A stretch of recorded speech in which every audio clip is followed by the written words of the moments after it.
Bienvenido a TVCOP, el canal de todos los odontólogos, y como todos los días, ahora tenemos novedades. Y el día de hoy estamos con la presencia del doctor Raúl Botetano Villafuerte, decano del Colegio Odontológico del Perú. Y justamente el doctor acaba de llegar a Lima con nuevas novedades. Doctor, usted acaba de participar hace poquito en la reunión del FOLA llevado en Ecuador, con una reunión masiva de todos los países latinoamericanos. ¿Qué nos puede decir referente a esto? Sí, efectivamente la Federación Odontológica Latinoamericana, que acaba de cumplir 75 años de vida institucional y que reúne a todos los países de Latinoamérica, nos reunimos en la ciudad de Guayaquil, Ecuador, el día 28 y 29. En esa oportunidad, entre otras cosas, se designó o se eligió a nuestro representante latinoamericano para la FDI, la Federación Dental Internacional, que como sabemos es la organización máxima de la odontología a nivel mundial. Esta FDI tiene dentro de sus representantes a un sinnúmero de profesionales de las distintas regiones del mundo, y esta era la oportunidad para designar a nuestro representante, que ha sido electo en forma masiva, que ha sido el doctor Álvaro Rodas, de nuestro hermano país de Uruguay, quien va a ser el encargado durante estos 3 años próximos de llevar nuestra representación en la FDI, que es el Organismo Mundial de la Odontología. Doctor, ¿qué es lo que se han abordado en estos temas que han habido en el FOLA? Han habido, me imagino, temas importantes, nuevas novedades. Se comentó que también habló justamente sobre los colegios profesionales, que en Brasil, por ejemplo, ya no es tanto la obligación de estos colegios en Ecuador. Y sin embargo, acá en el Perú, por ejemplo, se pretendía hacer lo mismo, pero afortunadamente gracias a la participación del colegio, un poco que se apagó este sistema. Sí, efectivamente, cuando nosotros dimos la voz de alarma que en el Perú, algunos congresistas estaban pensando en la posibilidad de dar una ley que hacía no obligatoria, o sea, que sea opcional, optativa, ¿no?, la colegiatura en cualquier profesión. Pusimos la señal en alerta, lo cual fue bien recibido por algunos sectores profesionales y no muy bien recibida por algunos sectores del periodismo, pero creo que nuestro mensaje tuvo fundamento. Nos hemos enterado que hace pocos meses en Ecuador específicamente, el gobierno acaba de decretar que los colegios profesionales ya no son obligatorios, la inscripción ya no es obligatoria, es opcional. Esto significa de alguna otra manera la pérdida de legitimidad de los colegios profesionales, y esto es en razón posiblemente que los colegios profesionales, además de las importantes funciones de vigilar el ejercicio de la profesión, ser un ente ético deontológico por naturaleza, es también representa la opinión de un grupo importante de profesionales, en este caso los profesionales de la salud, odontólogos, que de alguna otra manera nuestra opinión es muy importante para defender los derechos de la salud, que corresponde a la salud de las personas. Esta opinión docta de los colegios profesionales, en el caso de nuestro hermano país de Ecuador, es preocupante porque significa que ya la opinión de los profesionales asociados ya no sería importante, ¿no? Lo cual para nosotros creo que hemos tenido la razón, nos ha dado la razón los hechos de poder reclamar oportunamente ante esta mínima posibilidad que ocurra lo mismo en el Perú. Doctor, es algo terrible lo que ha sucedido en Ecuador. Bueno, ya ha sucedido con la prensa. Han querido manulear y se está volviendo un Hugo Chávez, digamos, en Ecuador. Es lamentablemente que se pierda la democracia en este país. Bueno, el tema básicamente es la democracia más que las personas, ¿no? Pero creo que donde haya libertad para expresarse, donde haya libertad para opinar, donde haya libertad para discrepar, yo creo que eso es bueno. Sí, otro tema más importante ha sido el tema de las enfermedades bucales. Y uno de los temas que usted me estaba comentando de los países latinoamericanos es el tema del cáncer bucal. Y efectivamente uno le sale una llaga, o le sale una herida, o le sale un afta, y uno como que no le toma la debida importancia. ¿Cuál es el cuidado de la salud oral que se ha abordado en este tema? Explíquelo usted con un detalle. Bueno, como el público es colegas odontólogos, no vamos a entrar en detalles de la patología, pero sí que en Brasil ya desde el año pasado se lanzó una campaña nacional de prevención contra el cáncer bucal. Hubo una asociación, una alianza estratégica entre el Ministerio de Salud, La otra organización fue el representante o el equivalente al Colegio Ontológico de Brasil, la Asociación Brasileña de Ontología, la Asociación Paulista de Ontología, y además la empresa Oral B, si no, sí, y además la empresa Conexao. Estos 4 entes se organizaron para lanzar una campaña masiva. Piensa lo que es Brasil, cuando hablo de masivo a nivel de Brasil, a nivel de los grandes medios de comunicación, televisión, radio, medios periodísticos, etcétera, y es una campaña que está en proceso. Creo que en el Perú podremos hacer algo similar, si no es este, desde el próximo año, ¿no? Creo que es una responsabilidad tremenda. Si bien es cierto, el cáncer bucal no es una enfermedad epidemiológicamente inmensa, el hecho que exista una persona con esta enfermedad ya lo hace importante. Doctor, la pregunta es muy importante.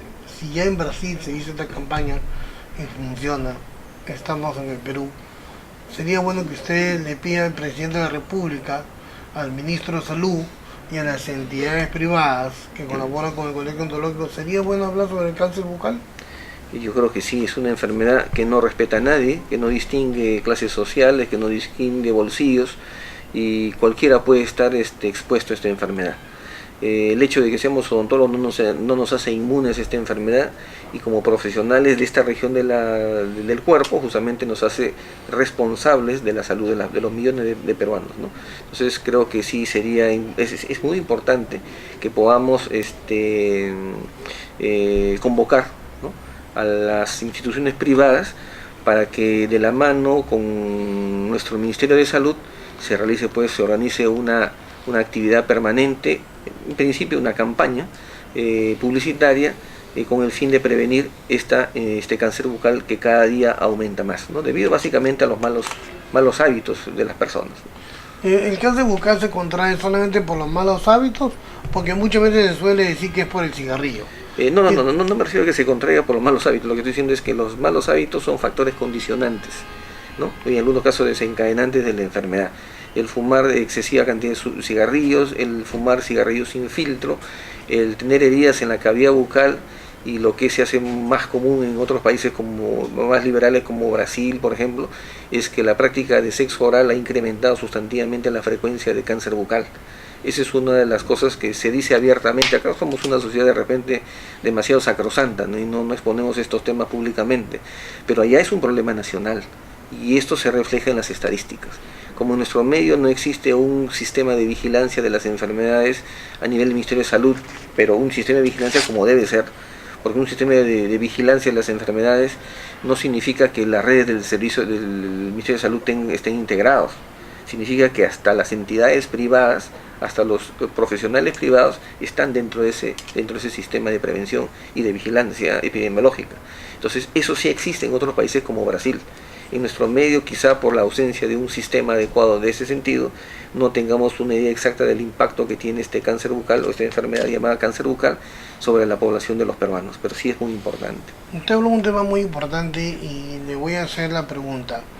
Digamos por orden, o digamos por un orden cronológico. Primero es el cigarrillo, luego son algunos hábitos, porque una persona que no suele cepillarse bien los dientes, a eso me refiero, o lo piensa que son, pero no, ese es un problema genético, ¿no?, definitivamente, ¿no?, que puede desencadenarse en alguna etapa de la vida, sea porque los mecanismos de defensa, los mecanismos inmunes del paciente se ven distorsionados por alguna enfermedad o alguna situación particular, o porque existen, como repito, factores desencadenantes o factores que se encuentran dando alrededor de esta enfermedad, que no generan esta enfermedad, solamente la desencadenan o lo hacen más evidente, y eso es lo que está pasando, ¿no? O sea, pero no es que la falta de higiene ocasione esto, no, de ninguna manera. No, pero por el cigarrillo sí, y por otro tema más.